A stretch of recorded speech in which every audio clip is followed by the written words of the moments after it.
A revelação de Jesus, o Cristo.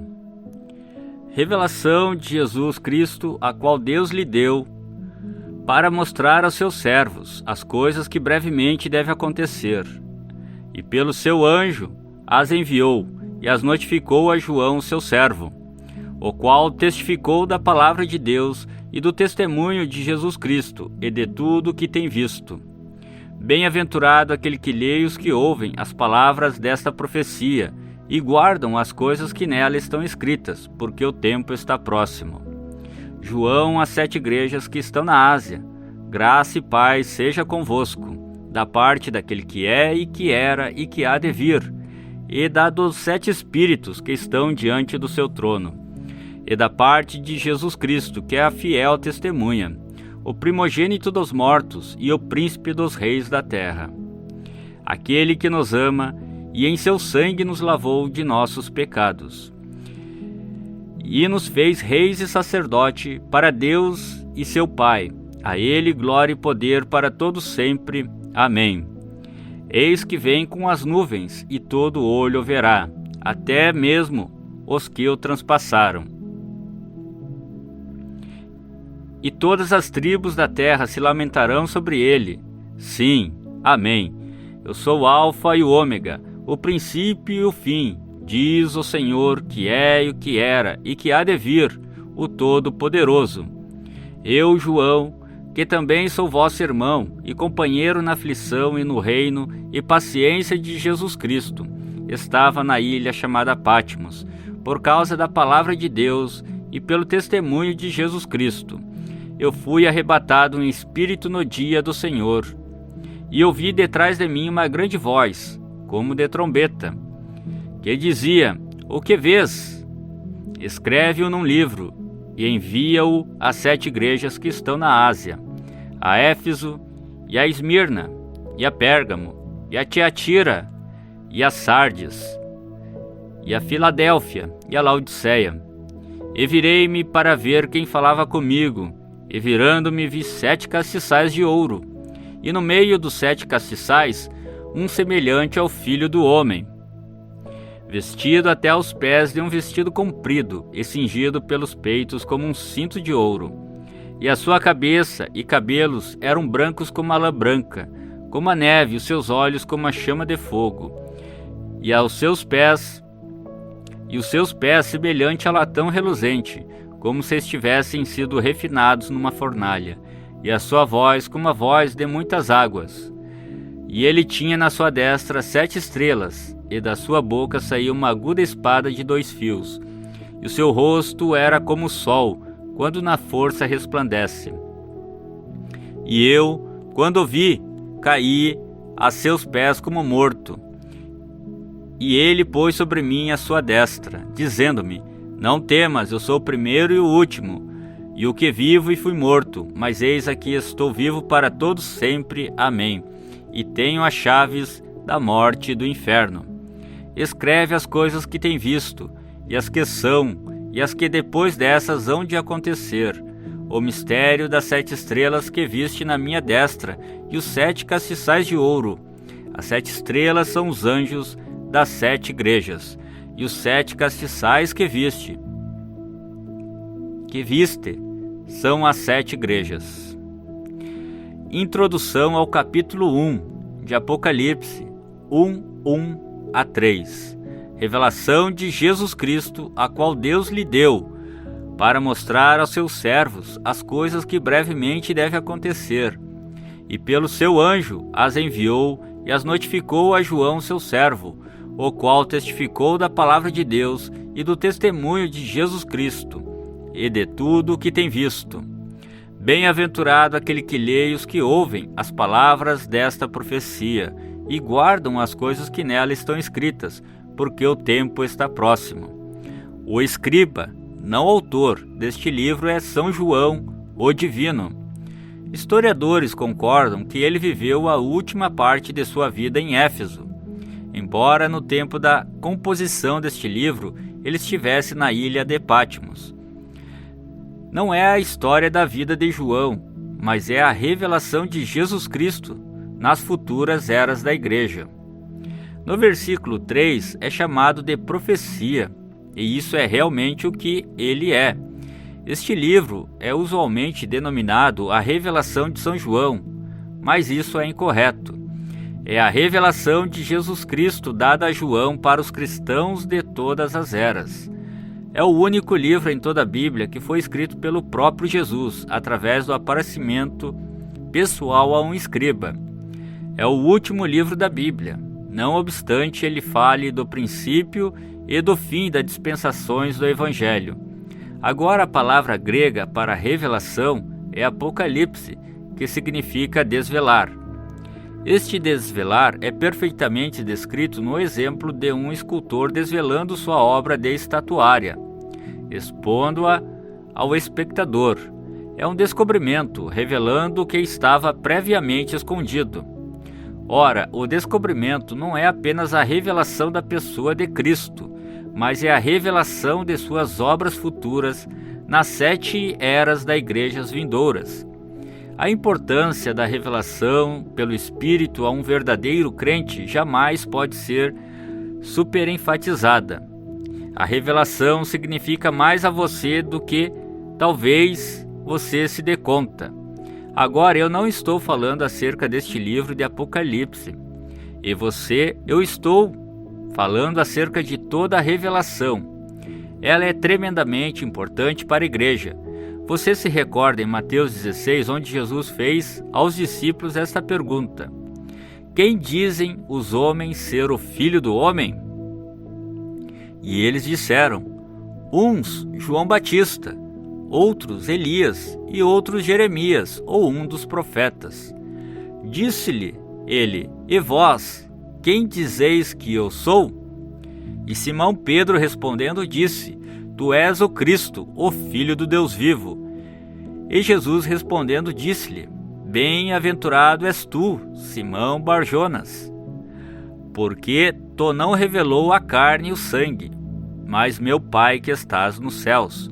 Pois também eu te digo que tu és Pedro, e sobre esta pedra edificarei a minha igreja, e as portas do inferno não prevalecerão contra ela. Os católicos romanos dizem que a igreja está edificada sobre Pedro. Ora, isso é realmente carnal. Como poderia Deus edificar a igreja sobre um homem tão instável que negou o Senhor Jesus Cristo e praguejou enquanto fazia? Deus não pode edificar sua igreja sobre qualquer homem nascido em pecado.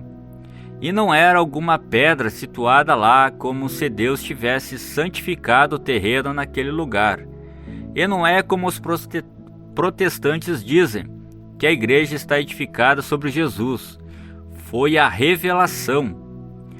Leia da maneira como está escrito: não te revelou a carne e o sangue, mas meu Pai te revelou.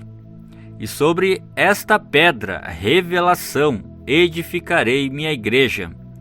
A igreja está edificada sobre a revelação, sobre o assim diz o Senhor, como soube Abel o que fazer a fim de obedecer a Deus um sacrifício apropriado?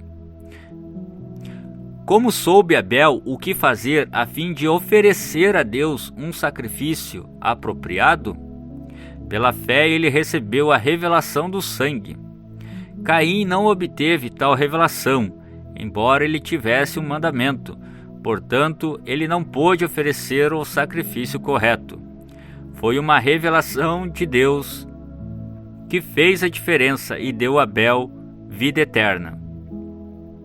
Agora você poderia tomar o que o pastor diz, ou o que o seminário ensina, embora isto lhe seja ensinado com eloquência, até que Deus revele a você que Jesus é o Cristo, e que é o sangue que o limpa, e que Deus é o seu Salvador. Você nunca terá vida eterna. É a revelação espiritual que o faz. Agora, eu disse que este livro de Apocalipse é a revelação de Jesus e o que ele está fazendo nas igrejas durante estas 7 eras. É uma revelação porque os discípulos, eles próprios, não conheciam estas verdades registradas, não tinham sido previamente revelado a eles. Você se recorda que eles vieram a Jesus no livro de Atos e lhe perguntaram: Tu vais, neste tempo, restaurar o reino a Israel? E ele disse: Não vos pertence saber os tempos ou as estações. Aqueles homens ainda estavam pensando em Jesus como sendo um reino terrestre. Porém, era um reino espiritual que ele ia edificar. Ele mesmo não podia dizer-lhes acerca do seu lugar nele, pois o Pai não o tinha revelado a ele. Mas agora, após sua morte e ressurreição, e neste tempo particular em seu ministério medianeiro, ele é capaz de expor aqui, nesta revelação de si mesmo a João, o que sua glória e presença na igreja significariam e fariam. Nesta revelação, ele nos diz qual é o fim do diabo. Ele nos diz como vai tratar com o diabo e lançá-lo no lago de fogo. Ele revela o fim dos maus que seguem a Satanás, e Satanás odeia isso. Você já notou como Satanás odeia 2 livros da Bíblia, mais do que todos os outros? Através dos teólogos, liberais e pseudocientistas, ele está sempre atacando o livro de Gênesis e o livro de Apocalipse. Nesses 2 livros, nós encontramos a origem de Satanás, seus caminhos horríveis e sua destruição. É por isso que ele os ataca. Ele odeia ser exposto, e nesses livros ele é exposto exatamente como ele é. Jesus disse acerca de Satanás: ele não tem parte em mim, e eu não tenho parte nele. O diabo gostaria de provar diferente isso, mas ele não pode. Portanto, ele faz tudo o que pode para destruir a confiança na palavra. Mas quando a igreja descrê de Satanás e crê na revelação do Espírito da palavra, as portas do inferno não podem prevalecer contra ela. Deixe-me apenas incluir aqui uma informação proveniente do meu próprio ministério, se você não se importar. Todos vocês sabem que este dom em minha vida é sobrenatural. É um dom através do qual o Espírito Santo é capaz de discernir doenças e os pensamentos dos corações dos homens, e outras coisas ocultas que somente Deus poderia saber e então revela a mim. Eu queria que você pudesse estar comigo e ver a face das pessoas quando Satanás sabe que vai ser exposto. Agora não é acerca das pessoas que eu estou falando. É que Satanás tomou o controle de suas vidas através do pecado, da indiferença e da doença. Mas você deveria ver suas faces. Satanás sabe que vai ser exposto e suas mudanças mais peculiares vêm sobre o semblante das pessoas. Satanás tem medo. Ele sabe que o Espírito de Deus está a ponto de deixar as pessoas saberem de suas obras. É por isso que ele odeia tanto essas reuniões. Quando nomes são citados e doenças são reveladas, Satanás odeia. Agora, o que é isto? Não é adivinhação do pensamento, não é telepatia, nem é feitiçaria. É uma revelação pelo Espírito Santo. Esta é a única maneira de eu poder sabê-lo. É claro que a mente carnal chamará isto de qualquer coisa, menos de Espírito Santo. Deixe-me mostrar-lhe outra razão pela qual Satanás odeia este livro da revelação de Jesus Cristo na igreja. Ele sabe que Jesus Cristo é o mesmo ontem, hoje e eternamente, e ele não muda. Ele sabe isto muitíssimo mais do que 90% dos teólogos. Ele sabe que uma vez que Deus é imutável em sua natureza, então ele é igualmente imutável em seus caminhos. Assim, Satanás sabe seguramente que a igreja original em Pentecostes, com o poder de Deus, Marcos 16 em ação, é a verdadeira igreja que Jesus reclama como sua. Tudo mais é falso, tem que ser. Agora recordem isto: Cristo na verdadeira igreja é a continuação do livro de Atos. Porém, o livro de Apocalipse mostra como o espírito anticristo entraria na igreja e a contaminaria, tornando-a morna, formal e impotente. Ele expõe Satanás revelando suas obras, tentativa de destruição do povo de Deus e descrédito da palavra de Deus, até o tempo em que ele é lançado no lago de fogo. Ele combate isso, ele não pode suportar isto.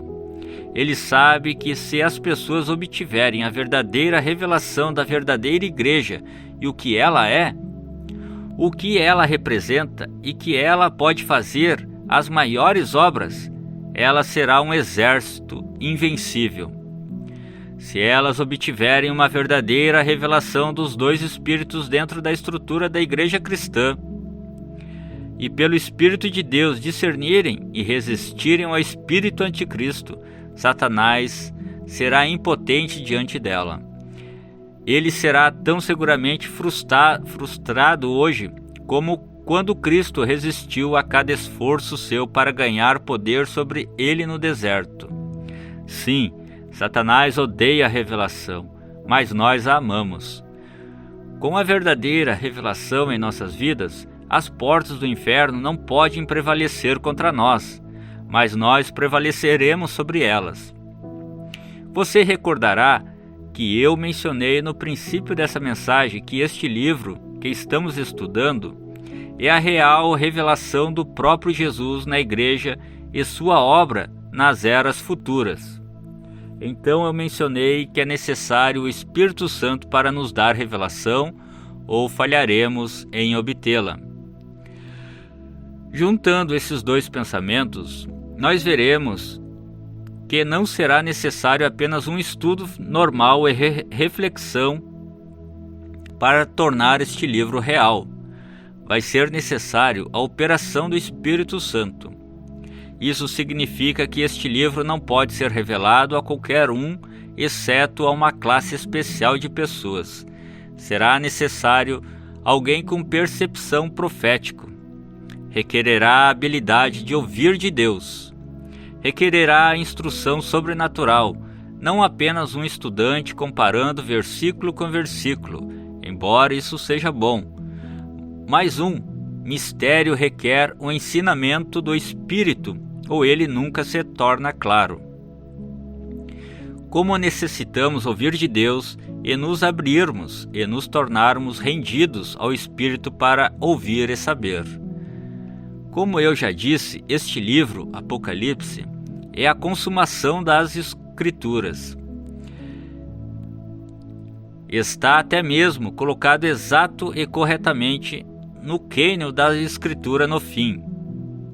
Agora você pode saber porque ele diz que qualquer um que o lê ou mesmo ouve é abençoado. É a revelação de Deus que lhe dará autoridade sobre o diabo. E você pode ver porque os que acrescentam ou tiram dele seriam amaldiçoados. Teria que ser assim, pois quem pode acrescentar ou retirar da perfeita revelação de Deus e vencer o inimigo? É simples assim. Não há nada como tal poder prevalecente sobre a revelação da palavra. Veja no versículo 3, uma bênção é proferida sobre aqueles que dão atenção especial a este livro.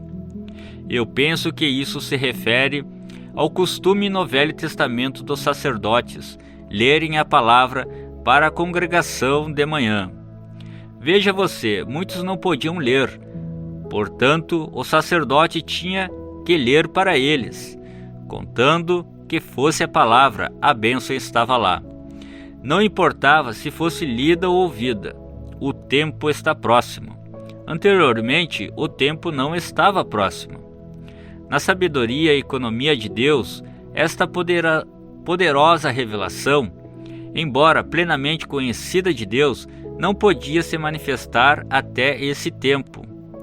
Assim aprendemos imediatamente um princípio, a revelação de Deus, para cada era pode vir somente naquela era e num tempo específico. Observe a história de Israel.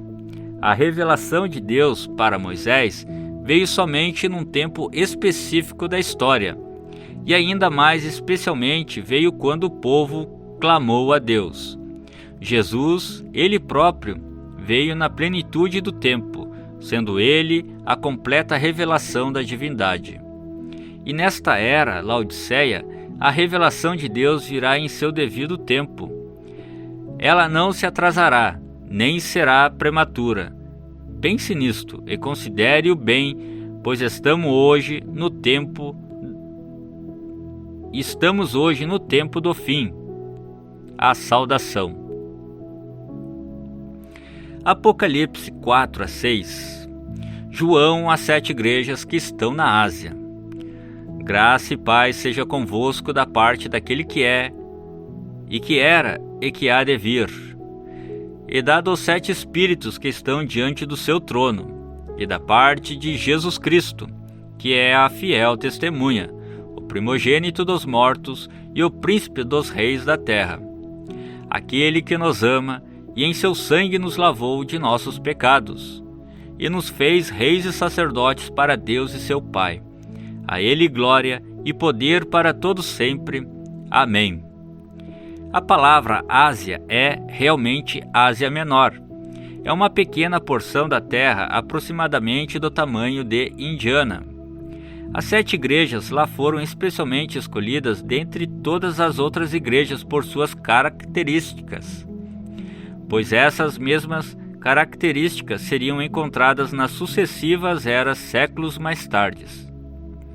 Os 7 espíritos diante do trono é o espírito que estava em cada um dos 7 mensageiros, dando-lhes seus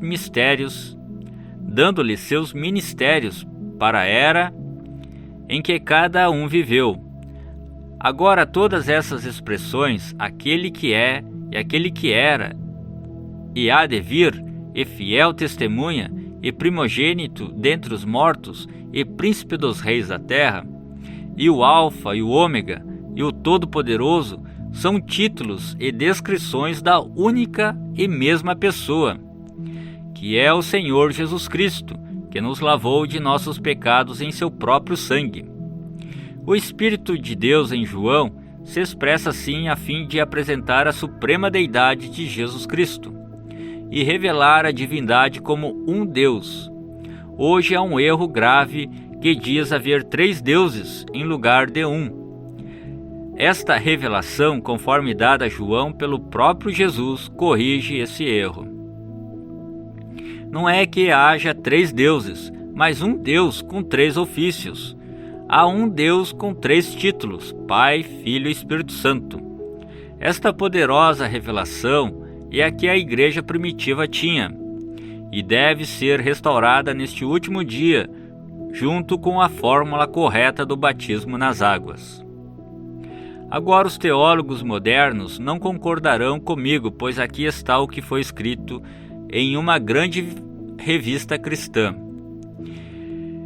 Esse ensinamento sobre a Trindade está no próprio coração e âmago do Velho Testamento.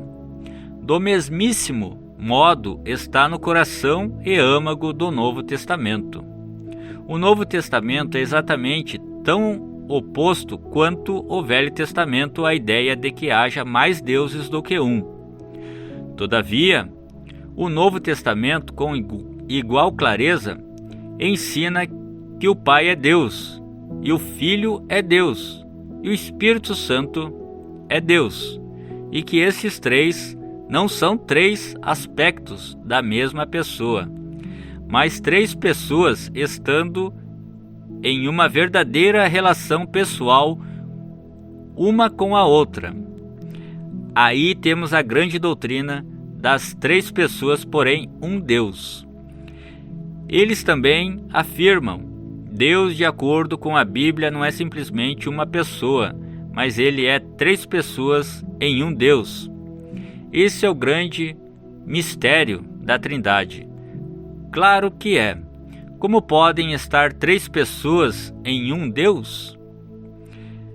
Não só não há Bíblia para isso, mas mostra até uma falta de raciocínio inteligente. 3 pessoas distintas, embora de idêntica substância, fazem 3 deuses, ou a linguagem perdeu completamente seu significado.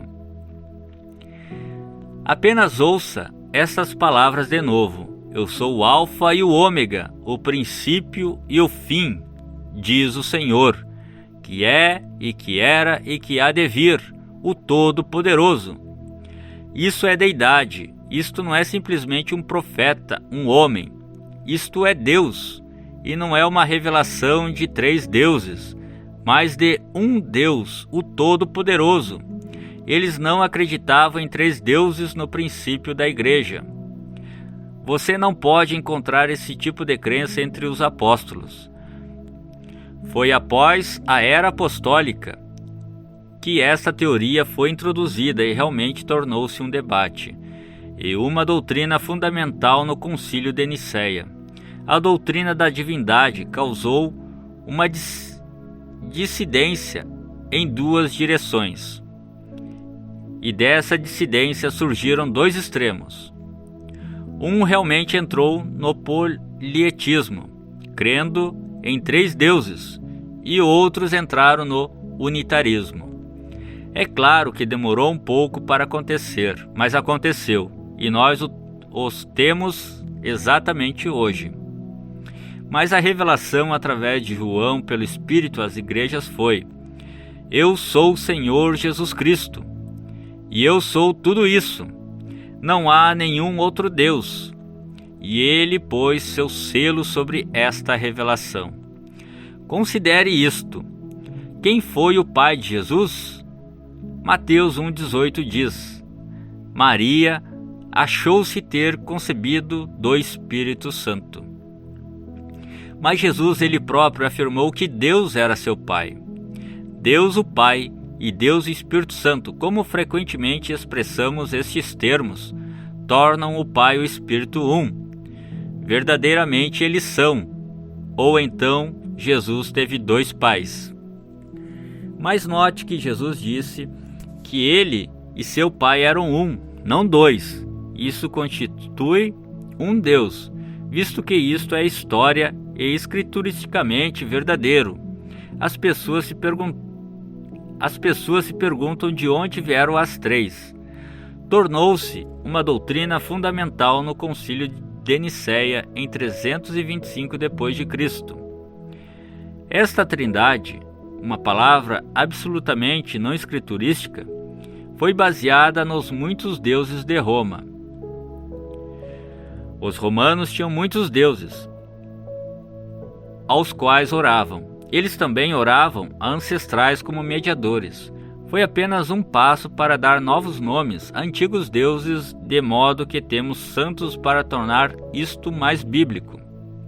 Assim, em lugar de Júpiter, Veneza, Marte, etc., temos Paulo, Pedro, Fátima, Cristóvão, etc., etc. Eles não podiam fazer sua religião pagã funcionar com apenas um Deus, portanto eles o dividiram em 3. E fizeram dos santos intercessores como tinham feito intercessores de seus ancestrais. Desde então as pessoas têm falhado em dar-se conta de que há apenas um Deus com 3 ofícios ou manifestações. Eles sabem que há um Deus conforme a Escritura, mas eles tentam estabelecer a teoria de que Deus é como um cacho de uvas, 3 pessoas com a mesma divindade igualmente compartilhada por todos. Mas diz claramente aqui em Apocalipse que Jesus é, o que era e o que há de vir. Ele é o Alfa e o Ômega, que quer dizer que ele é de A até Z, ou o tudo isto. Ele é tudo, o Todo-Poderoso. Ele é a rosa de Saron, o lírio do vale, a resplandecente estrela da manhã, o renovo justo, o Pai, o Filho e o Espírito Santo. Ele é Deus, Deus Todo-Poderoso, um Deus. 1 Timóteo 3,16 diz: e sem dúvida alguma, grande é o mistério da piedade. aquele que se manifestou em carne, foi justificado em espírito, visto dos anjos, pregado aos gentios, crido no mundo e recebido acima na glória. Isto é o que a Bíblia diz, não diz nada acerca de uma primeira, segunda ou terceira pessoa aqui. Diz que Deus foi manifestado em carne, um Deus, esse único Deus foi manifestado em carne. Isso deveria pôr fim à questão. Deus veio numa forma humana. Isso não fez dele um outro Deus. Ele era Deus, o mesmo Deus. Foi uma revelação então, e é uma revelação agora. Um Deus. Vamos voltar na Bíblia e ver o que ele era no princípio, conforme a revelação que ele deu de si mesmo. O grande Jeová aparecia a Israel numa coluna de fogo, como o anjo do concerto que habitava naquela coluna de fogo e dirigia Israel diariamente. No templo, ele anunciava sua vinda como uma grande nuvem.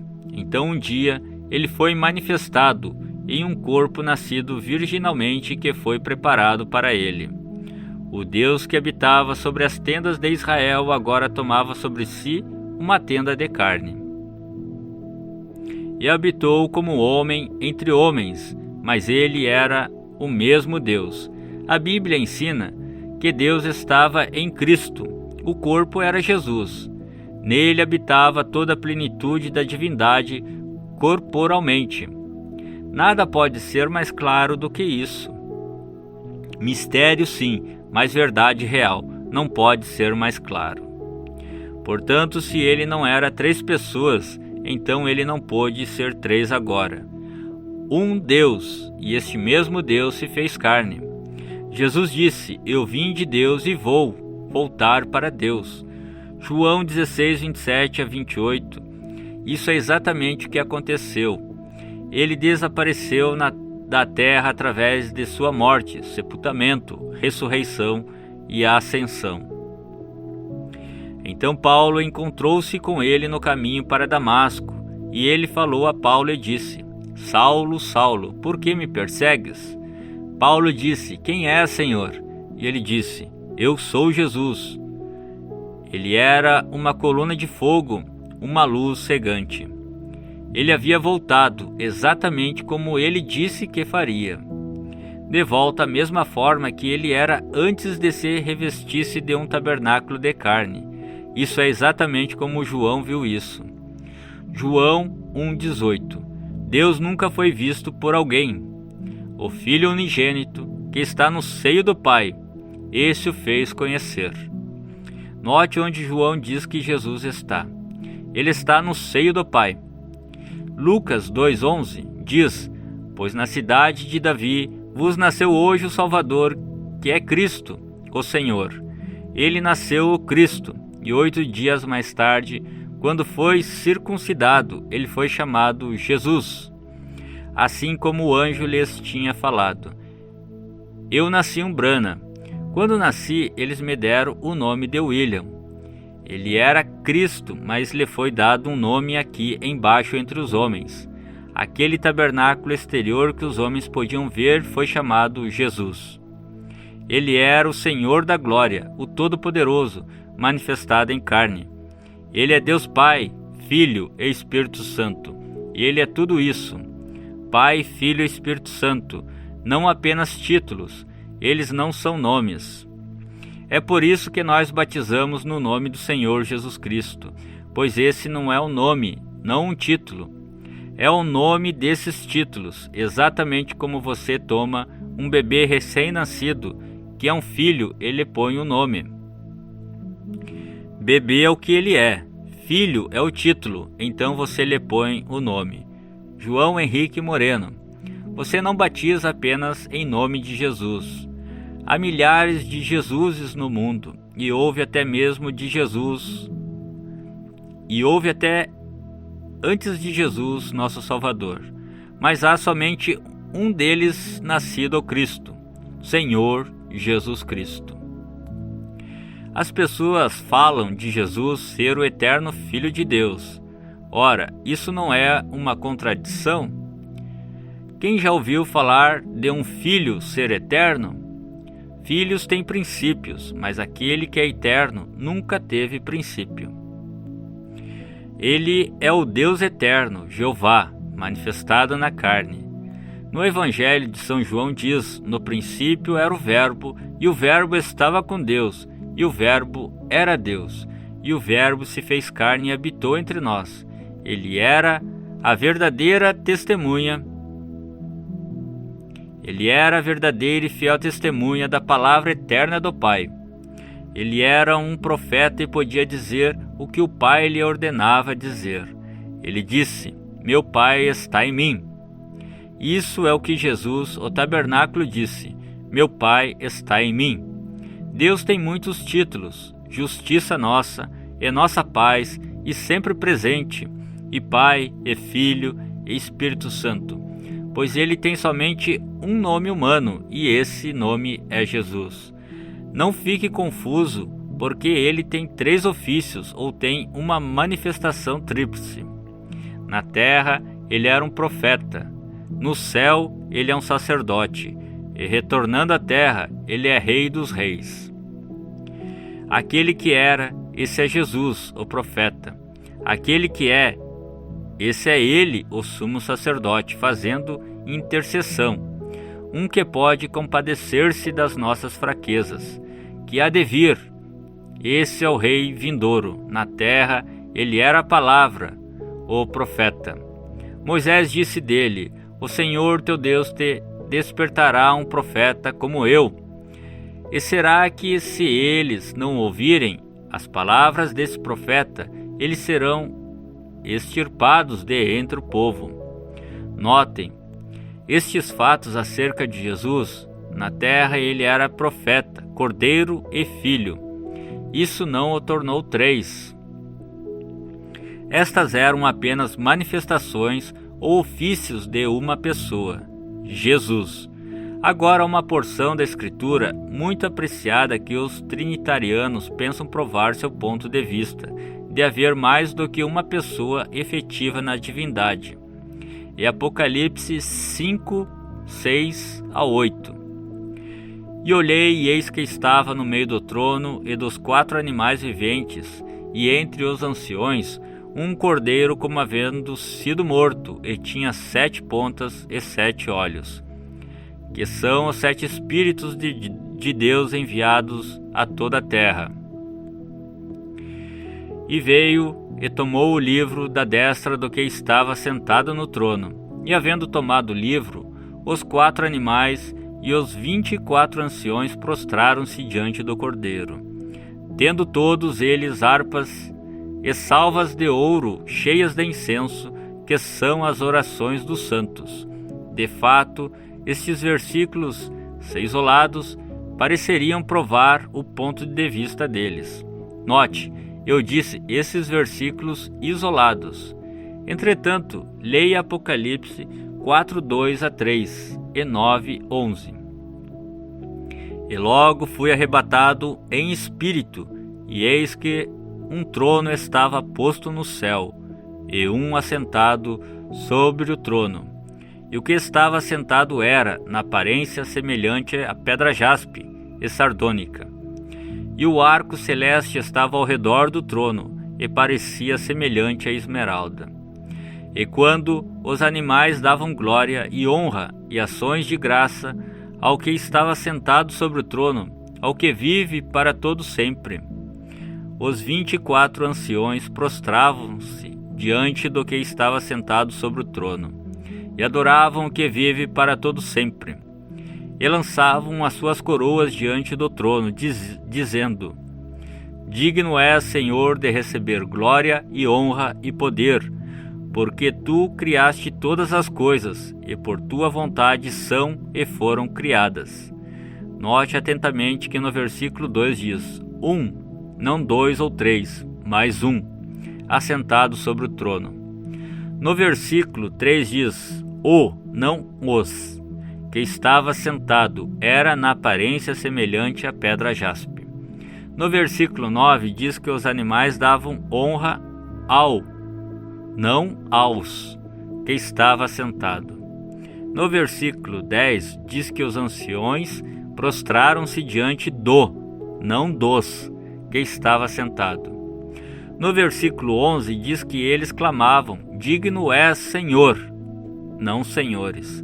Também no versículo 11 diz que este sobre o trono era o Criador, que é Jesus, João 1:3, que é Deus Espírito Jeová do Velho Testamento, Gênesis 1:1. Mas não vamos parar aqui. Leia agora em Apocalipse 3:21. Ao que vencer lhe concederei que se assente comigo no meu trono, assim como eu venci e me assentei com meu Pai no seu trono.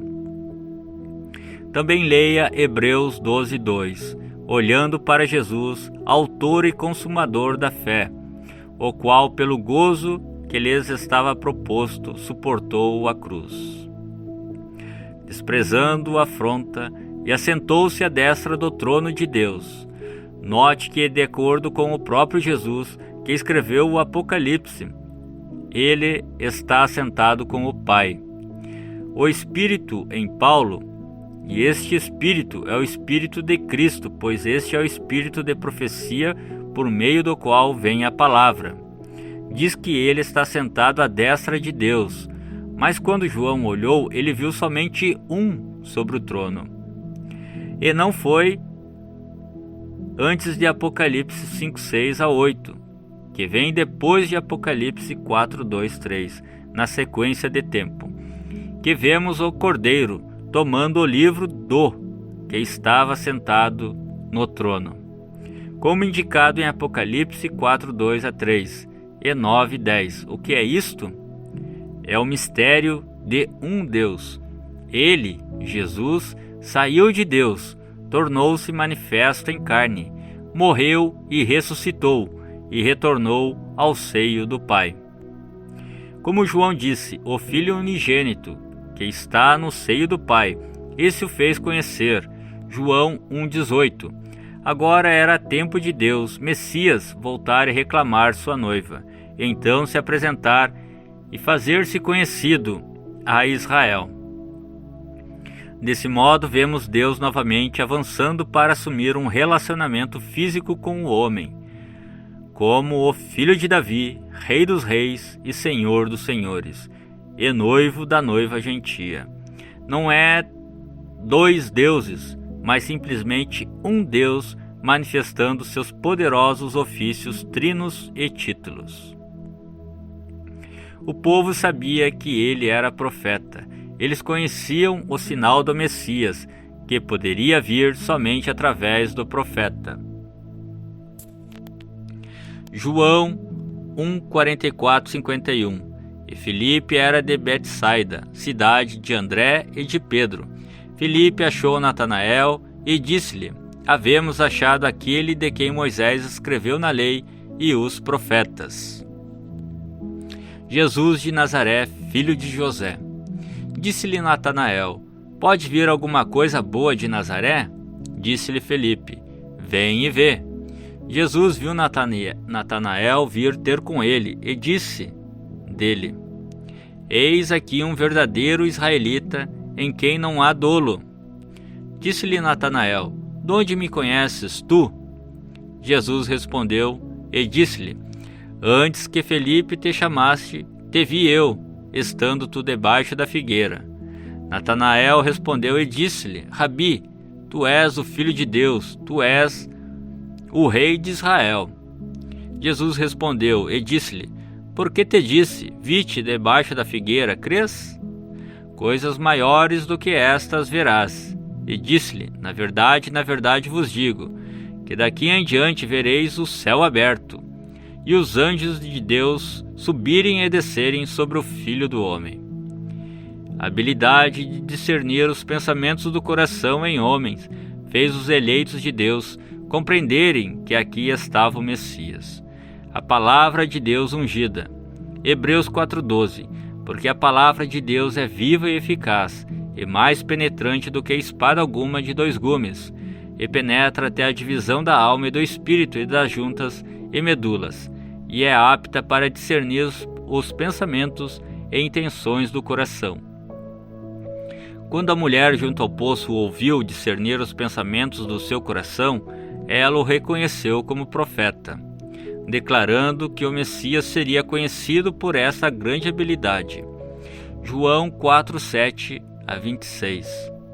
Veio uma mulher de Samaria tirar água. Disse-lhe Jesus: dá-me de beber, porque os seus discípulos tinham ido à cidade comprar comida.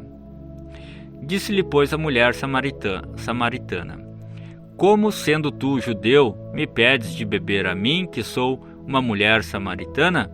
Porque os judeus não se comunicavam com os samaritanos. Jesus respondeu e disse-lhe: se tu conheceras o dom de Deus, e quem é que te diz, dá-me de beber, tu lhe pedirias, e ele te daria água viva. Disse-lhe a mulher: Senhor, tu não tens com o que tirar, e o poço é fundo. Onde, pois, tens a água viva? És tu maior que o nosso pai Jacó, que nos deu o poço? Bebendo ele próprio dele e os seus filhos e o seu gado? Jesus respondeu e disse-lhe: qualquer que beber desta água tornará a ter sede, mas aquele que beber da água que eu lhe der nunca terá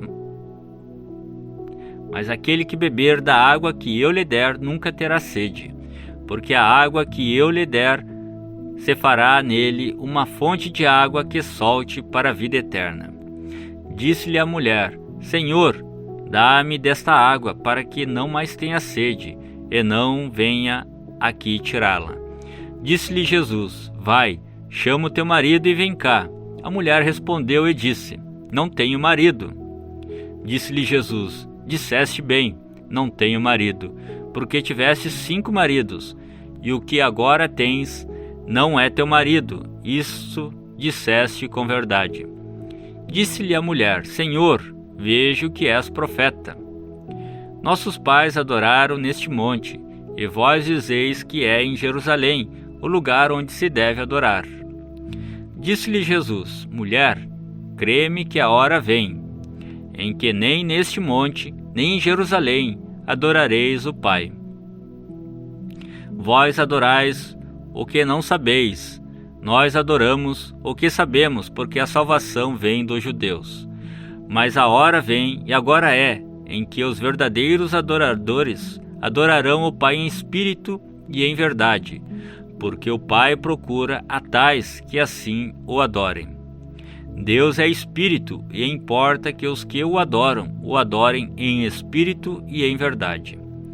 A mulher disse-lhe: eu sei que o Messias, que se chama o Cristo, vem.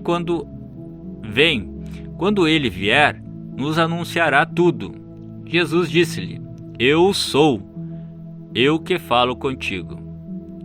Apocalipse 15:3 diz: e cantavam o cântico de Moisés, servo de Deus, e o cântico do Cordeiro, dizendo: grande e maravilhosas são as tuas obras, Senhor Deus Todo-Poderoso. Justos e verdadeiros são os teus caminhos, ó Rei dos santos. Você vê isto? O Cordeiro, o sumo sacerdote, tendo seu sangue nas mãos como expiação no propiciatório por nossos pecados, é o Senhor Deus Todo-Poderoso. Esse é o sinal atual ofício. Esse é o seu atual ofício. Isso é o que ele está fazendo agora, apresentando seu sangue em defesa de nossos pecados. Mas um dia, esse Cordeiro se tornará o leão da tribo de Judá. Ele aparecerá em poder e glória e assumirá a sua autoridade para reinar como rei. Ele é o futuro rei desta terra. É claro, isto não quer dizer que ele não seja rei agora, pois ele é nosso rei. Rei dos santos. É um reino espiritual no momento. Não é deste sistema mundial, assim como nós somos deste mundo. Essa é a razão por que agimos diferente do mundo. Nossa cidadania está no céu. Nós refletimos o espírito do mundo de nosso renascimento, onde Jesus é o Rei. É por isso que nossas mulheres não se vestem com roupas de homens, ou cortam seus cabelos, ou usam todos estes cosméticos e outras coisas que o mundo quer tanto. É por isso que nossos homens não bebem e fumam e comportam-se pecaminosamente. Nosso domínio é o domínio sobre o pecado e está em vigor através do poder que está no Espírito de Cristo, o qual habita em nós. Cada reino na terra vai ser destruído, mas o nosso permanecerá.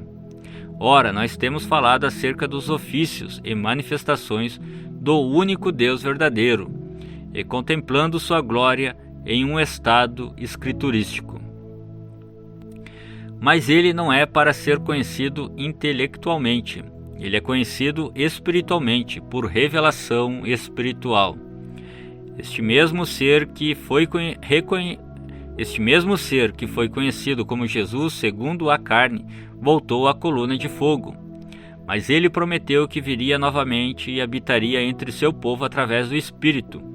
E no dia do Pentecostes, aquela coluna de fogo desceu e separou-se em línguas de fogo sobre cada um deles. O que estava fazendo Deus? Ele estava separando-se na igreja, dando a todos aqueles homens e mulheres uma parte de si mesmo. Ele dividiu-se entre sua igreja exatamente como ele disse que faria. João 14, 16 a 23. E eu rogarei ao Pai, e ele vos dará outro Consolador, para que fique convosco para sempre, o Espírito de verdade, que o mundo não pode receber, porque não o vê nem o conhece. Mas vós o conheceis, porque habita convosco e estará em vós. Não vos deixarei órfãos, voltarei para vós. Ainda um pouco e o mundo não me verá mais, mas vós me vereis, porque eu vivo, e vós vivereis. Naquele dia conhecereis que estou em meu Pai, e vós em mim, e eu em vós. Aquele que tem os meus mandamentos e os guarda, este é o que me ama. E aquele que me ama será amado de meu Pai, e eu o amarei, e me manifestarei a ele. Disse-lhe Judas, não Iscariotes: Senhor, de onde vem que te hás de manifestar a nós, e não ao mundo? Jesus respondeu e disse-lhe: Se alguém me ama, guardará a minha palavra. E meu Pai o amará, e viveremos para ele, e faremos nele morada. Ele disse que rogaria ao Pai que enviaria outro Consolador, o qual já estava com eles, os discípulos, mas não neles. Esse era Cristo. Então, no versículo 23, falando de si e do Pai, ele disse: Nós viremos. Aí está. O Espírito está vindo. O mesmo Espírito de Deus que se manifestou como Pai e como Filho, e ainda se manifestará em muitos, um Deus que é Espírito. É por isso que nenhum homem jamais pode aparecer e dizer que o homem santo é um papa, ou o homem santo é um bispo ou sacerdote. O homem santo é Cristo. O Espírito Santo em nós. Como se atreve a hierarquia a declarar que os leigos não têm nenhuma palavra a dizer? Cada um tem algo a dizer, cada um tem um trabalho, cada um tem um ministério. O Espírito Santo veio no Pentecostes e separou-se sobre cada um, para que se cumprisse o que Cristo dissera: Naquele dia conhecereis que estou em meu Pai, e vós em mim, e eu em vós. João 14, 20. O grande eu sou, o Deus Todo-Poderoso, veio como Espírito para encher sua verdadeira igreja. Ele tem direito de se mover onde quer que ele queira, e sobre quem quer que queira. Nós não consideramos nenhuns homens santos entre nós, mas toda a verdadeira congregação do Senhor é santa, por causa da presença do Espírito Santo. É Ele, o Espírito Santo, que é santo, não a congregação em si mesma. Agora essa é a revelação: Jesus Cristo é Deus. O Jeová do Velho Testamento é o Jesus do Novo. Não importa quanto você tente, você não pode provar que há 3 deuses. Porém, é também necessário uma revelação pelo Espírito Santo para fazê-lo compreender a verdade de que ele é um, é necessário uma revelação para ver que o Jeová do Velho Testamento é o Jesus do Novo. Satanás entrou furtivamente na igreja e cegou as pessoas para esta verdade. E quando elas foram cegadas para isso, não demorou muito até que a igreja de Roma parasse de batizar em nome do Senhor Jesus Cristo. Eu admito que é necessário uma verdadeira revelação do Espírito Santo para ver a verdade sobre a divindade nesses dias, quando nós estamos no meio da perversão de tanta escritura.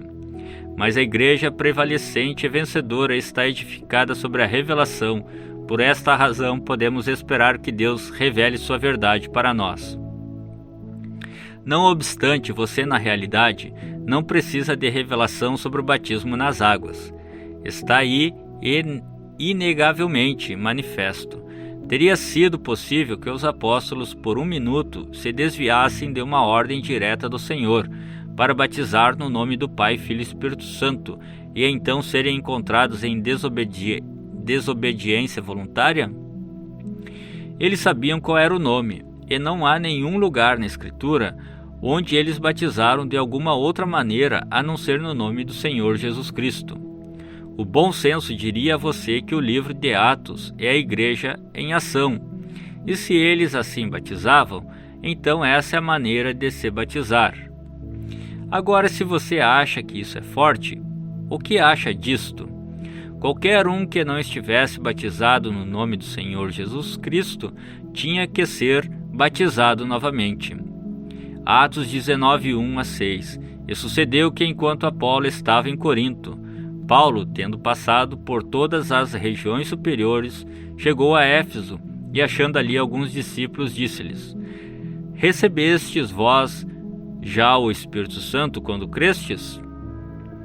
E eles disseram-lhe: Nós nem ainda ouvimos que haja Espírito Santo.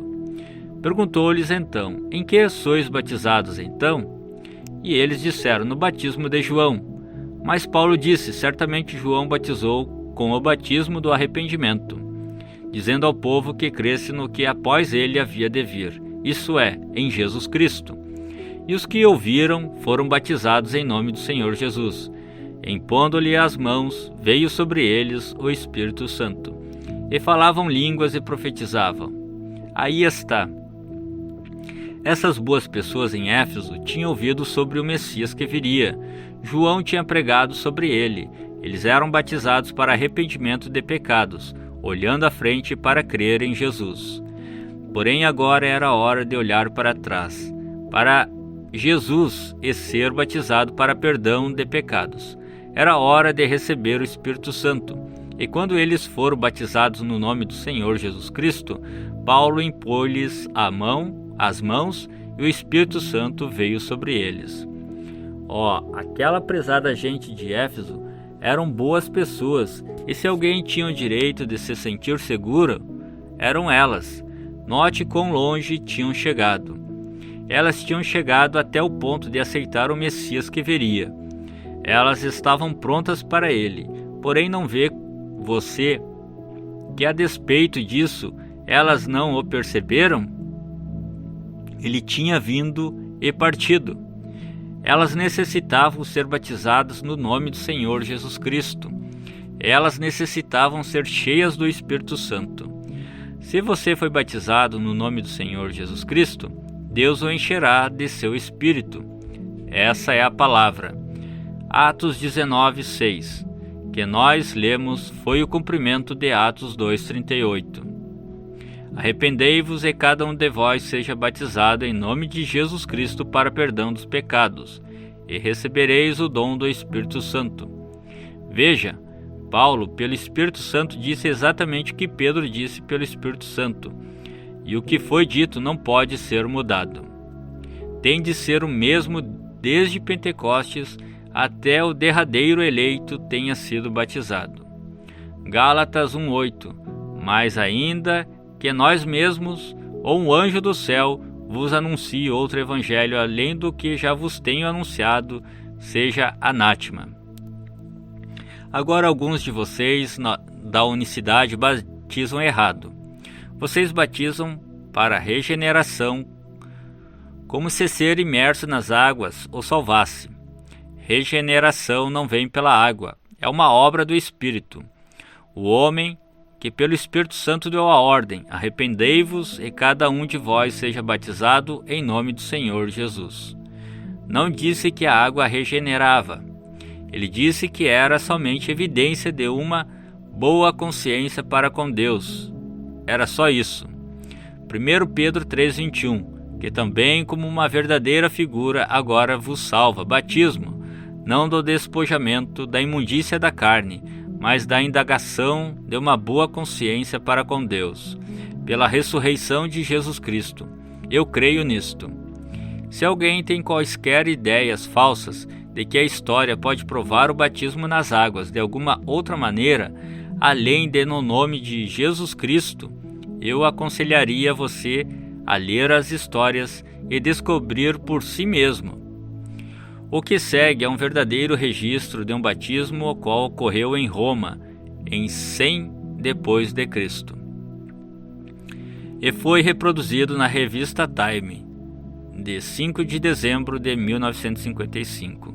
O diácono levantou sua mão e Públio Décius entrou pela porta do batistério.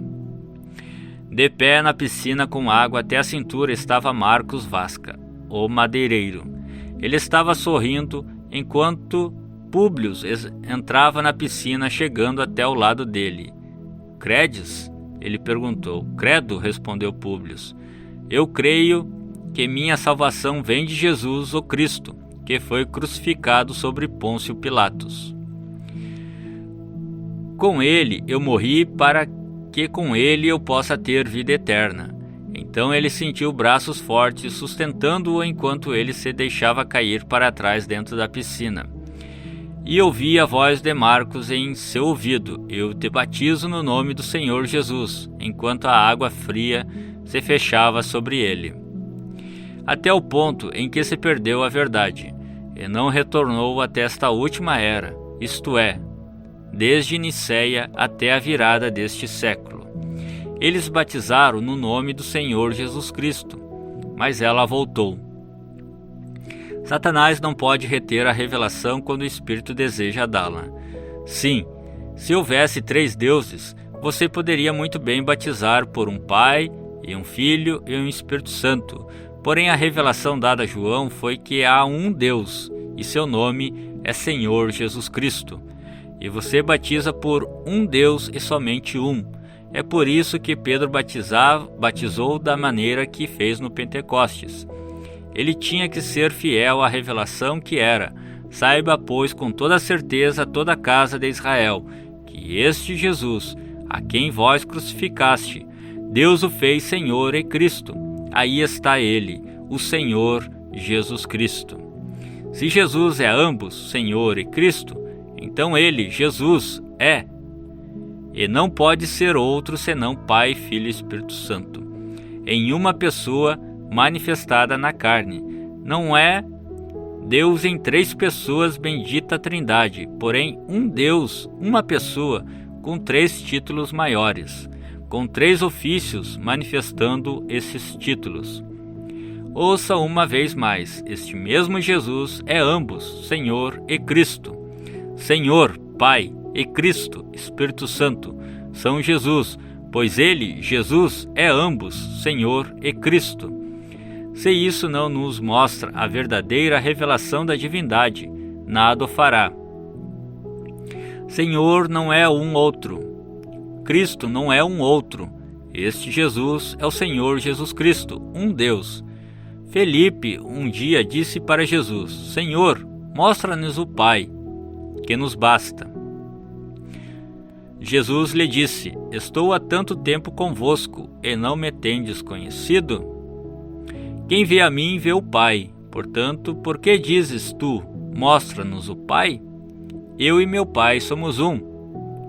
Eu citei isso uma vez, e uma senhora disse: espera aí, senhor Brana, o senhor e sua esposa são um. Eu disse: não dessa maneira. Ela disse: como disse? Então eu lhe disse: a senhora me vê? Ela disse: sim. Eu disse: a senhora vê minha esposa? Ela disse: não.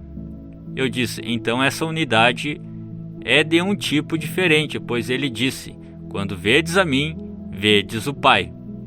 O profeta disse que haveria luz no tempo do entardecer. No hino está escrito: haverá luz no tempo do entardecer. A vereda para a glória você seguramente encontrará. No caminho para as águas, essa é a luz hoje. Sepultado no precioso nome de Jesus. Jovens e velhos, arrependei-vos de todo o vosso pecado. O Espírito Santo seguramente entrará. A luz do entardecer chegou. É fato que Deus e Cristo são um. Não faz muito tempo eu estava falando com um rabino judeu. Ele me disse: vocês gentios não podem dividir Deus em 3 pedaços e dá-lo a um judeu. Nós sabemos que não é assim.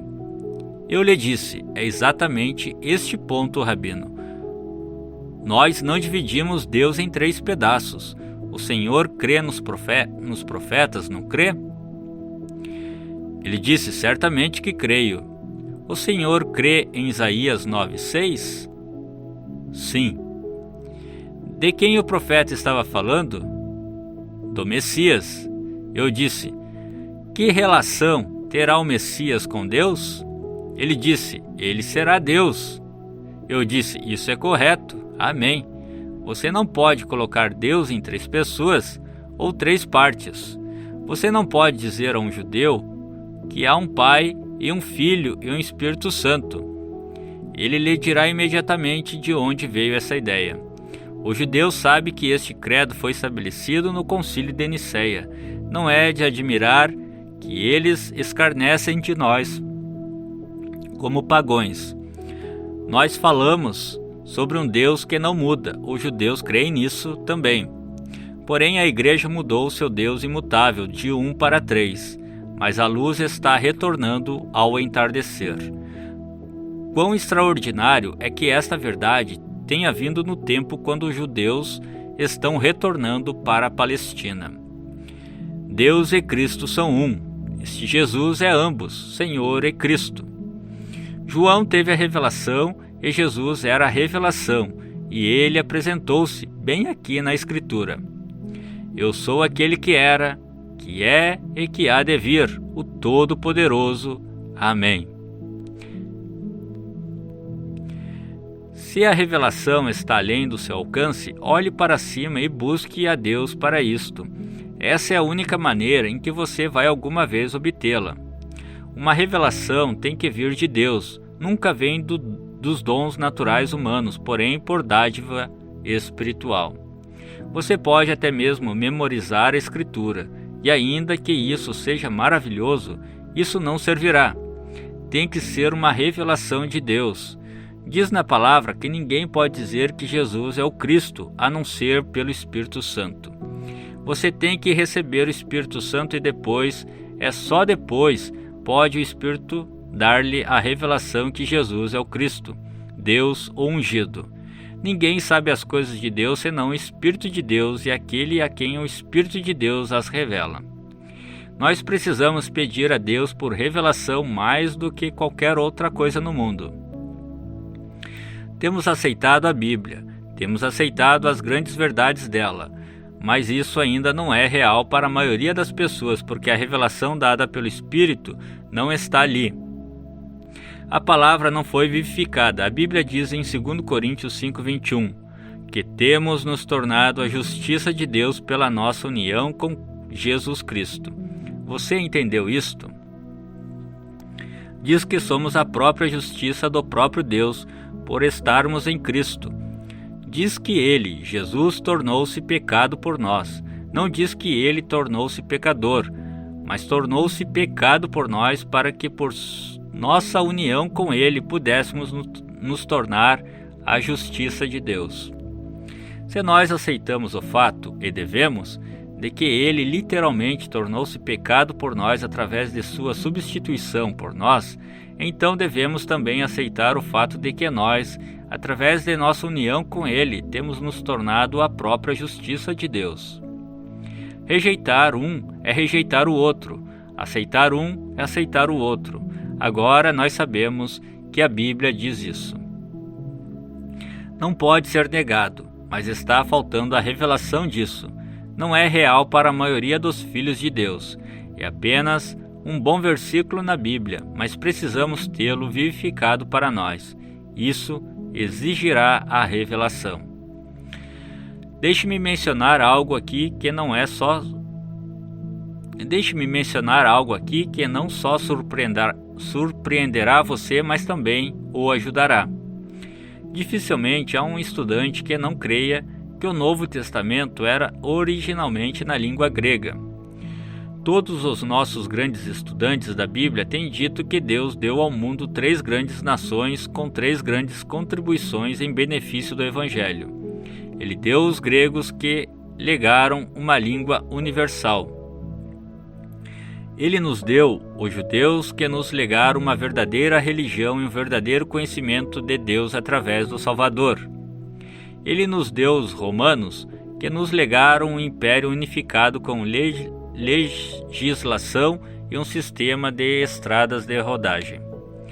Assim, nós temos a religião verdadeira, a língua para expressá-la a muitas pessoas, e o governo e estradas para difundi-la fisicamente.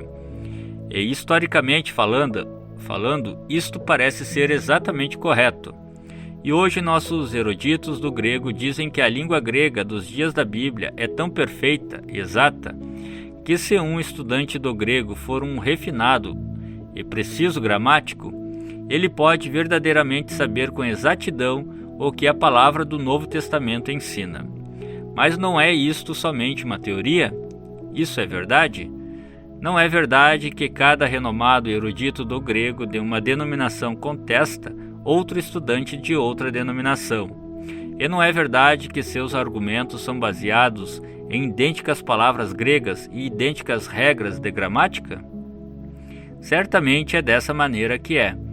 Mesmo lá atrás, na era de Pérgamo, um pouco antes do Concílio de Nicéia em 325, houve 2 grandes estudantes, Ário e Atanácio, que ficaram travados em combate doutrinário sobre uma palavra grega.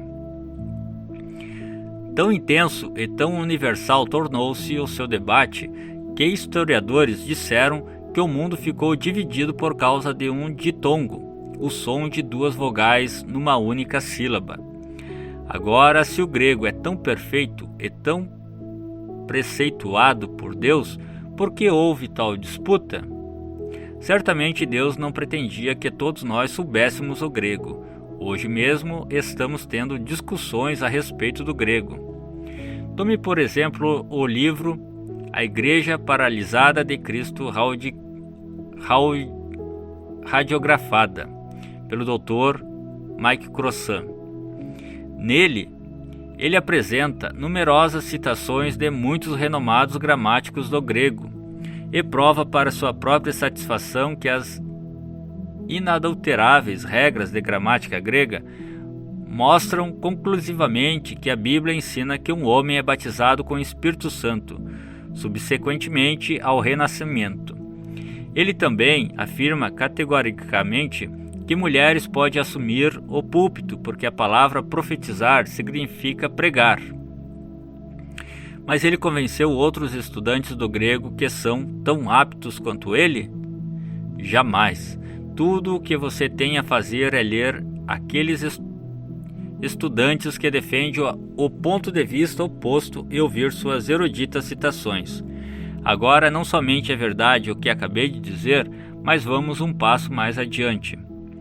Hoje nós temos alguns estudantes que sustentam que os manuscritos originais foram escritos em aramaico, a qual era a língua de Jesus e do povo de seu dia. É sustentado por eles que as pessoas não falavam e escreviam em grego, como é tal comumente suposto. E o fato é que nossos historiadores estão divididos sobre isso.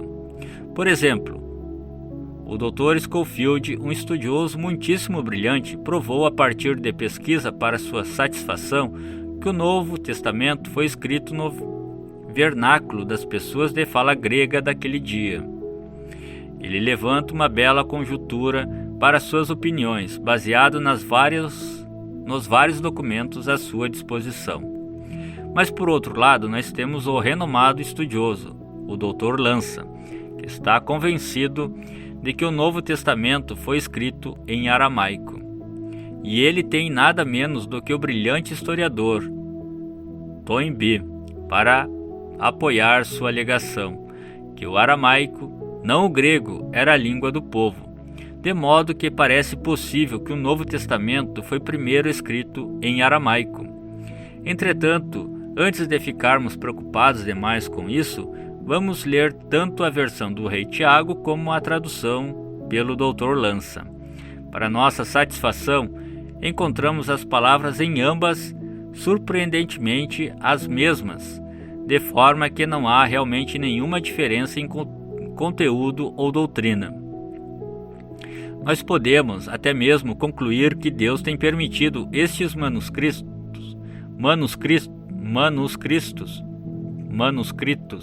recentemente descobertos e novas publicações de documentos originais já conhecidos chegarem diante de nós para provar a autenticidade do que já tínhamos. E descobrimos que, embora os tradutores possam disputar um com o outro, os documentos originais não o fazem. Agora você pode ver que não se pode basear a interpretação no profundo conhecimento dos estudiosos sobre a língua em que a Bíblia está escrita.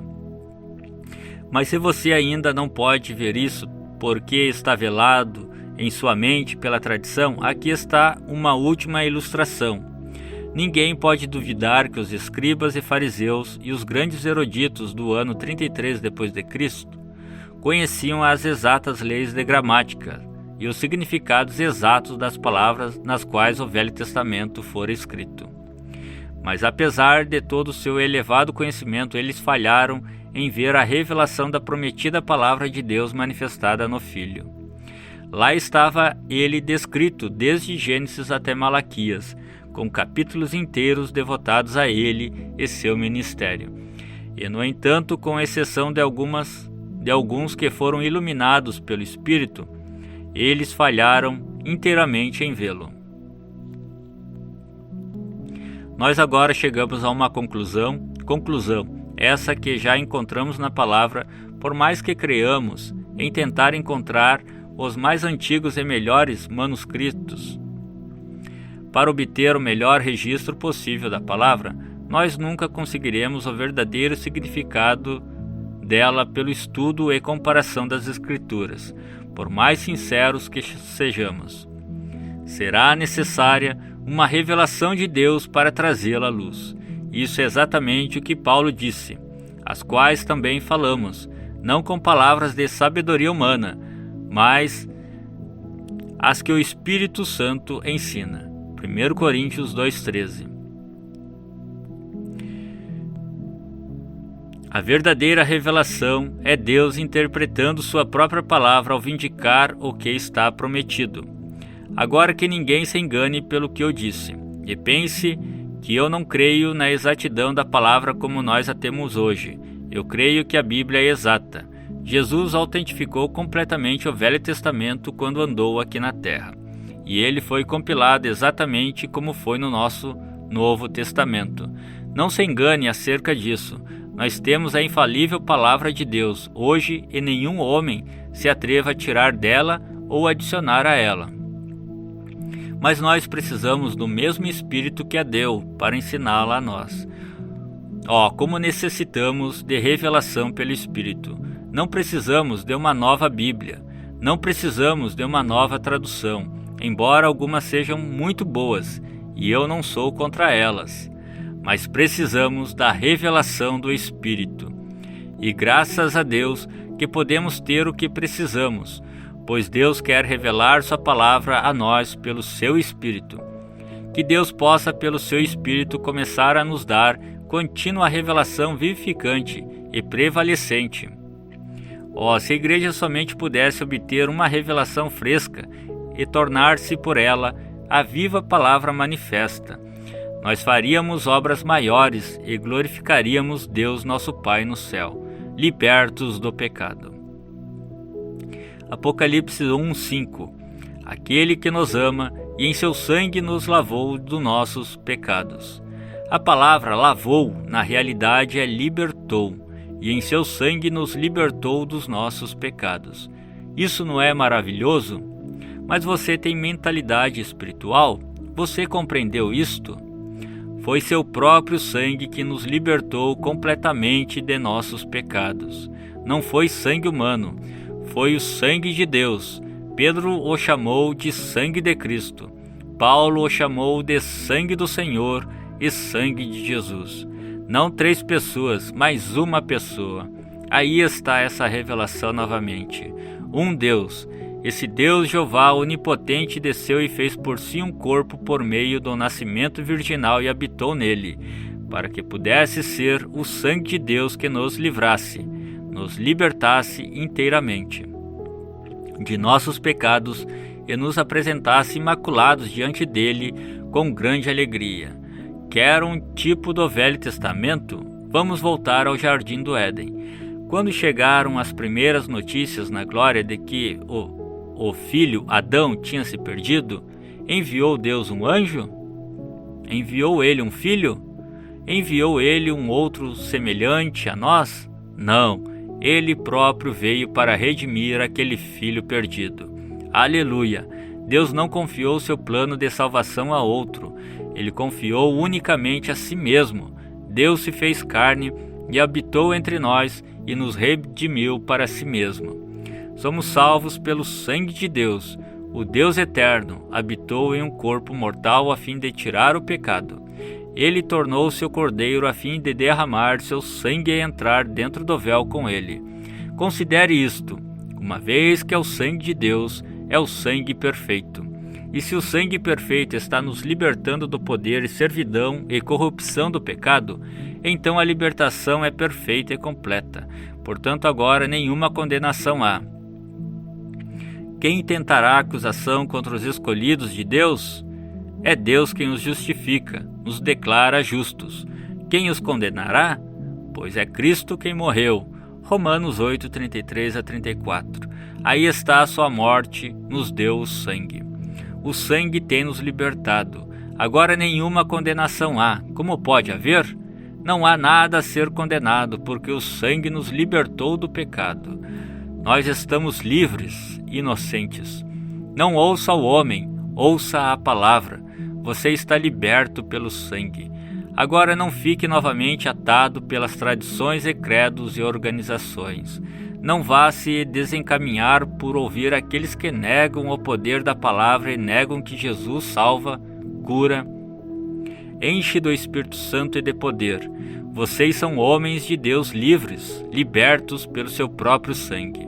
Se você ainda mantém sua fé em credos e denominações, é certo pela evidência que você perdeu sua fé na palavra.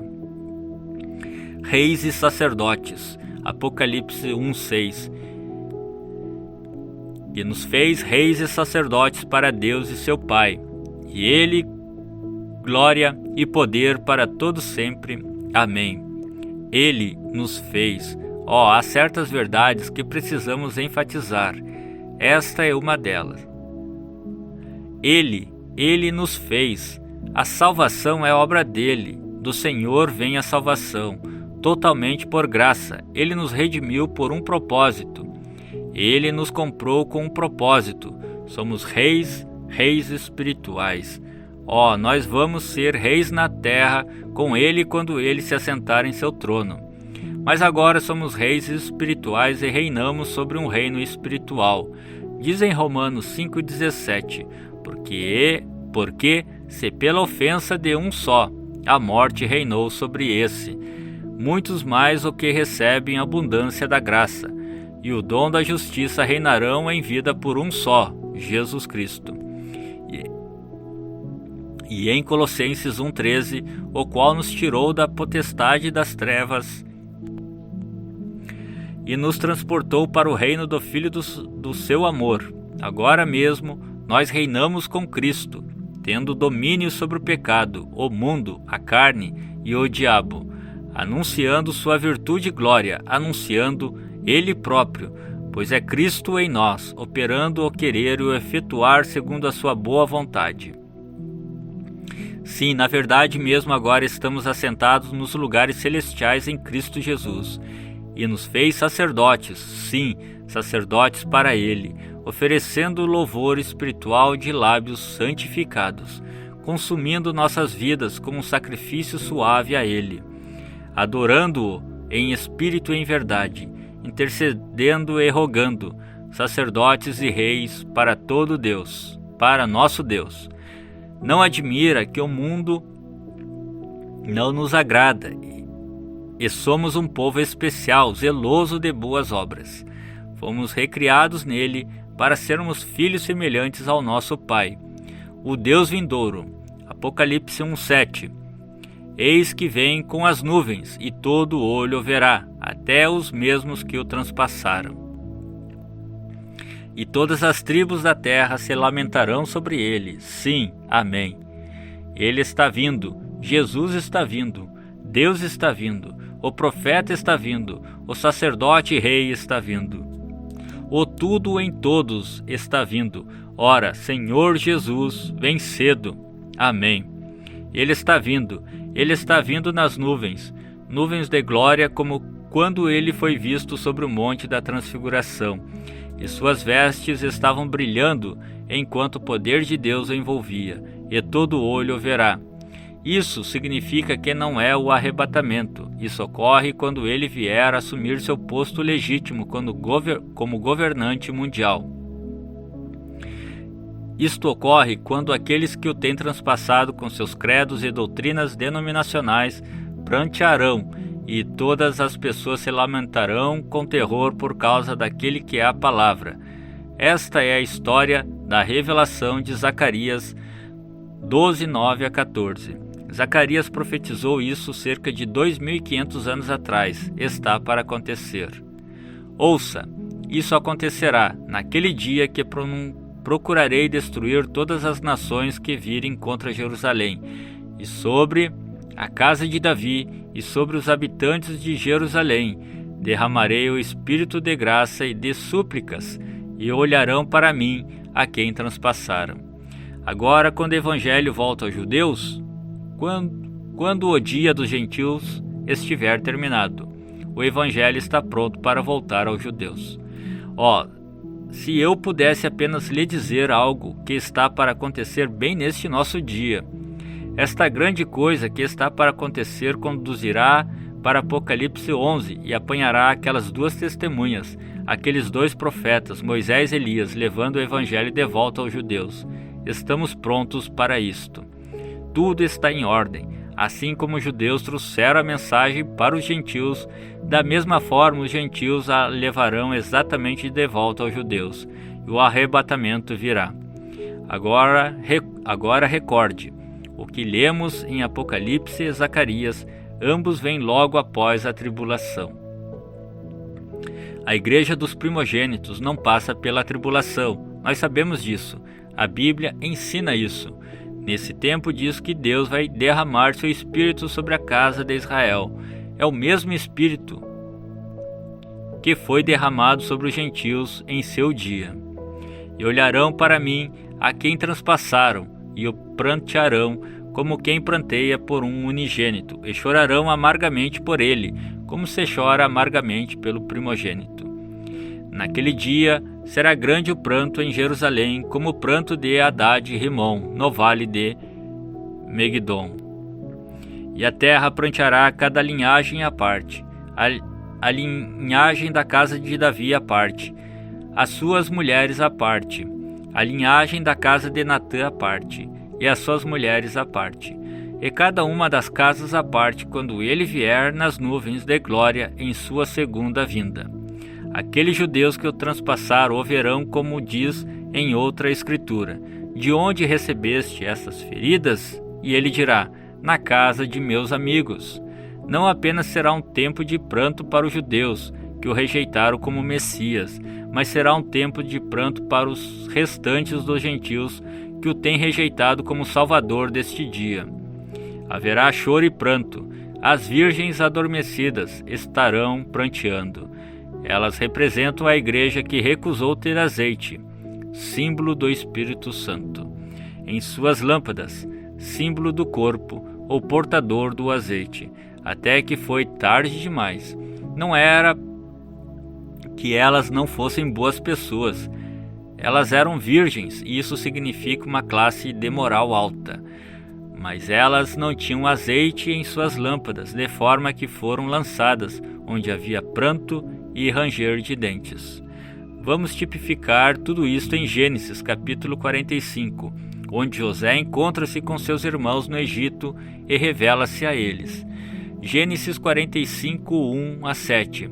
Então José não se podia conter diante de todos os que estavam com ele, e clamou: Fazei sair daqui a todo varão. E ninguém ficou com ele quando José se deu a conhecer a seus irmãos. E levantou a sua voz com choro, de maneira que os egípcios ouviam, e a casa de Faraó o ouviu. E disse José a seus irmãos: Eu sou José, vive ainda meu pai? E seus irmãos não lhe puderam responder, porque estavam pasmados diante da sua face. E disse José a seus irmãos: Peço-vos, chegai-vos a mim. E chegaram-se. Então disse ele: Eu sou José, vosso irmão, a quem vendestes para o Egito. Agora, pois, não vos entristeçais, nem vos pese aos vossos olhos, porque me haverdes vendido para cá, porque para a conservação da vida Deus me enviou diante da vossa face, porque já houve 2 anos de fome no meio da terra, e ainda restam 5 anos em que não haverá lavoura nem saga. Pelo que Deus me enviou diante da vossa face para conservar vossa sucessão na terra e para guardai-vos em vida por um grande livramento. Agora isso não se compara com Zacarias 12, tão belamente? Juntando os dois, havemos de entender isto exatamente. Quando José era bem jovem, ele era odiado pelos seus irmãos. Por que ele era odiado por seus irmãos? Era porque ele era espiritual. Ele não podia evitar que aquelas visões, nem podia evitar de ter sonhos e interpretar. Isso estava nele. Ele não podia expor outra coisa a não ser o que estava nele. Portanto, seus irmãos o odiavam foi sem motivo, mas ele era o bem-amado de seu pai. Seu pai era um profeta e entendia. Isso faz um perfeito tipo de Cristo. Deus o amava, o Filho, mas os irmãos, escribas e fariseus, o odiavam porque ele podia curar os enfermos, fazer milagres e predizer o futuro, ter visões e interpretá-las. Isso não era razão para odiá-lo, mas eles faziam, e como os irmãos de José, eles o adiavam sem nenhum motivo. Agora recordem como aqueles filhos de Jacó tratavam José. Eles o lançaram numa cova. Eles tiraram a sua túnica de várias cores que seu pai lhe tinha dado e tingiram-na com sangue para fazer seu pai pensar que o rapaz fora morto por algum animal.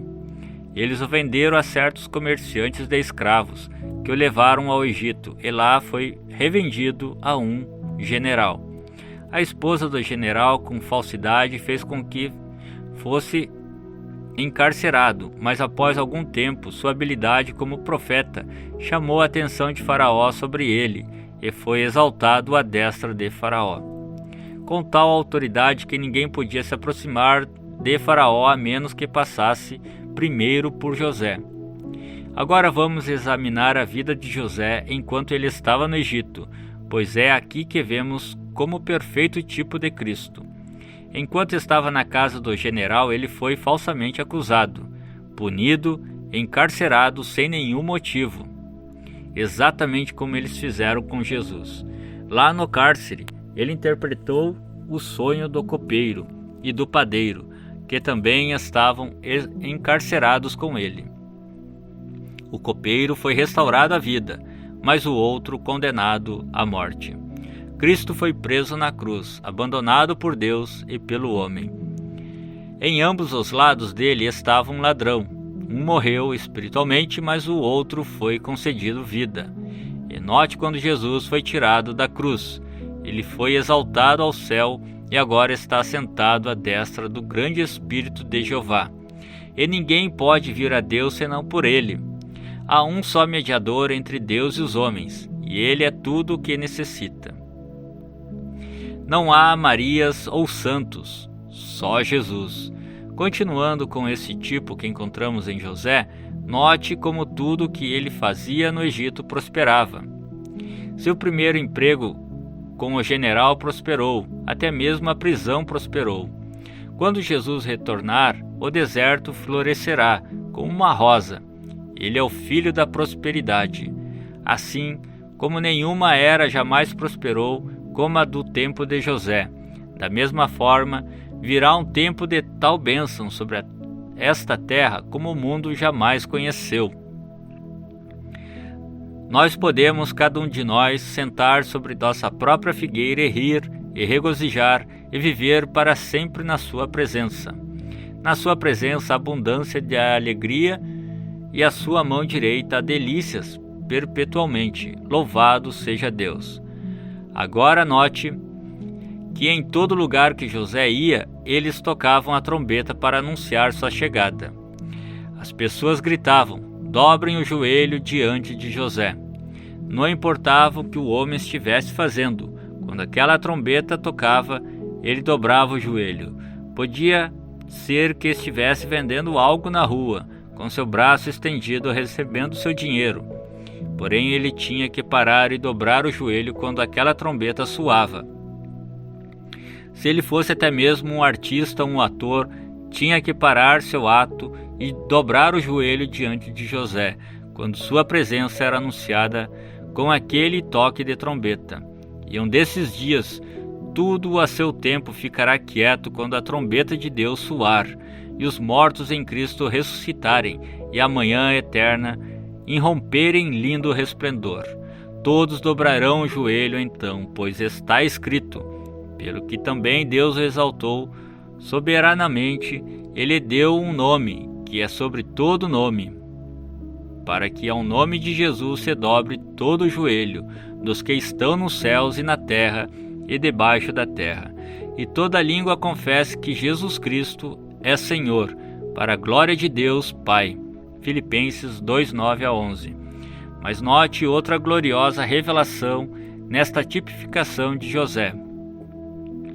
José, enquanto estava no Egito, foi-lhe dado uma noiva gentia. Através dela, ele recebeu uma família de 2 filhos, Efraim e Manassés. José pediu a seu pai para abençoar os 2 rapazes. Ele colocou-os em frente a Jacó, de forma que Manassés, o primogênito, ficasse à direita de Jacó e Efraim à esquerda. Quando Jacó estava para abençoá-lo, ele cruzou suas mãos de forma que a mão direita caiu sobre o mais novo. José protestou: assim não, pai, o primogênito é este à sua direita. Mas Jacó disse: Deus cruzou minhas mãos. Aqui está em figura, nós vemos que a bênção que pertencia ao primogênito, o judeu, foi entregue ao mais novo, o gentil, através da cruz, mãos cruzadas, do Senhor Jesus Cristo.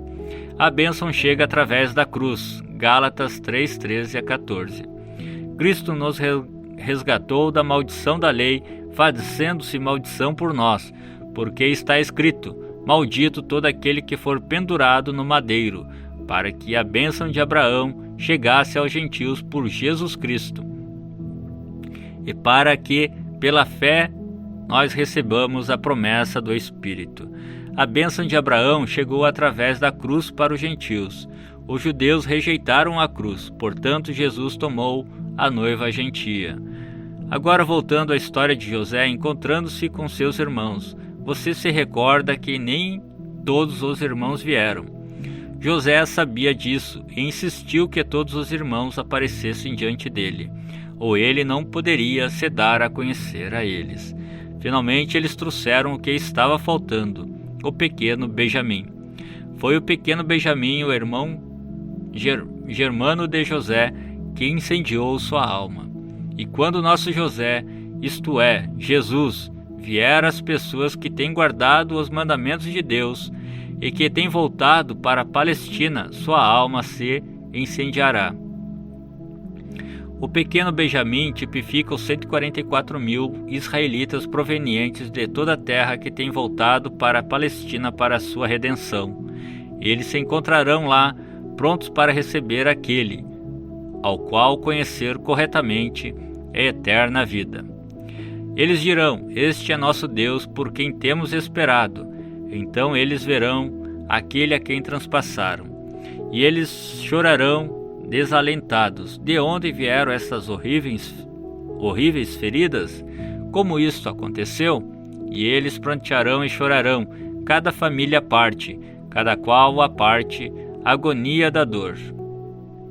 Agora onde estará a igreja gentia, enquanto Jesus está dando-se a conhecer a seus irmãos? Recorde que a noiva de José com os 2 filhos estava no palácio, pois José tinha ordenado: que todos me deixem, façam-nos todos saírem diante de mim. Portanto, a noiva gentia estava escondida no palácio de José. Aonde irá a igreja gentia no arrebatamento? Para dentro do palácio. A noiva será retirada da terra. Ela será arrebatada antes da grande tribulação, a encontrar seu Senhor nos ares, por 3 anos e meio, enquanto a ira punitiva de Deus é derramada. Ela estará na grande ceia das bodas do Cordeiro. Então retornará, deixando sua noiva na casa de seu pai, enquanto se dá a conhecer a seus irmãos. Neste mesmo tempo, o pacto anticristão que os judeus fizeram com Roma será quebrado. Roma e seus aliados então enviam suas tropas para destruir todos os judeus tementes a Deus e fiéis à palavra. Mas enquanto eles vêm contra a cidade para destruí-la, aparecerá nos céus o sinal da vinda do Filho do Homem com seus poderosos exércitos para destruir aqueles que andam destruindo a terra. Com o inimigo desbarratado, Jesus então vem e apresenta-se aos 144.000. Tendo visto seus poderosos atos de salvação, eles chegaram a conhecer seu poder.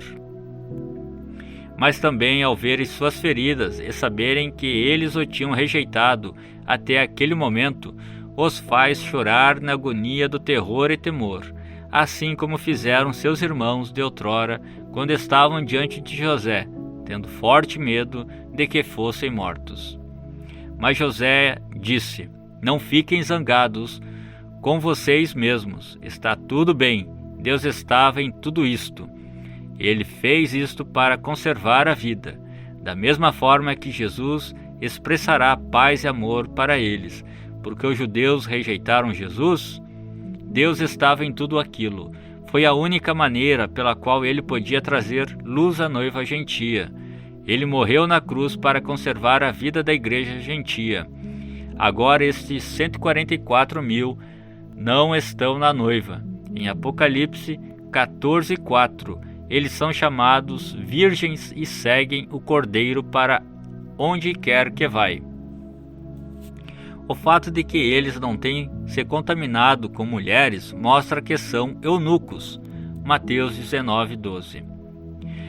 Os eunucos eram os guardas das câmaras nupciais. Eles eram servidores. Note que eles não se assentam no trono, mas estão diante do trono. Não, eles não estão na noiva, mas estarão no glorioso reino milenar. Nós então vemos que quando estes últimos de Israel tiverem sido unidos em amor ao Senhor, o inimigo tiver sido destruído, Deus preparará seu santo monte, seu novo jardim do Éden, destinado à noiva e seus servidores dele e dela, para a lua de mel milenar sobre a terra. Porquanto Adão e Eva estiverem no jardim e não terminaram os 1000 anos, agora Jesus, nosso último Adão, e sua Eva, a verdadeira igreja, cumprirão todo o plano de Deus. Como a Bíblia se repete! A cena de José e seus irmãos está para se repetir, pois Jesus virá em breve. E ao deixarmos o tipo de José, há mais uma coisa que eu quero trazer a sua atenção acerca deste tempo do fim. Você recorda que enquanto José estava diante de seus irmãos quando Benjamim não estava com eles, ele falava através de um intérprete, embora soubesse bem o hebreu. Ele falava aos seus irmãos em outra língua. Você sabe que a primeira era gentia, a cabeça de ouro, a era babilônica, acabou com uma mensagem em línguas escrita numa parede? Esta era vai acabar da mesma maneira. A abundância de línguas no dia de hoje é mais uma prova de que o tempo dos gentios terminou e Deus está retornando a Israel. Ele breve vem, o Alfa e o Ômega, o profeta, sacerdote e rei, o tudo em todos, Senhor Deus dos exércitos, breve vem. Ora, Senhor Jesus, o único Deus verdadeiro, vem cedo.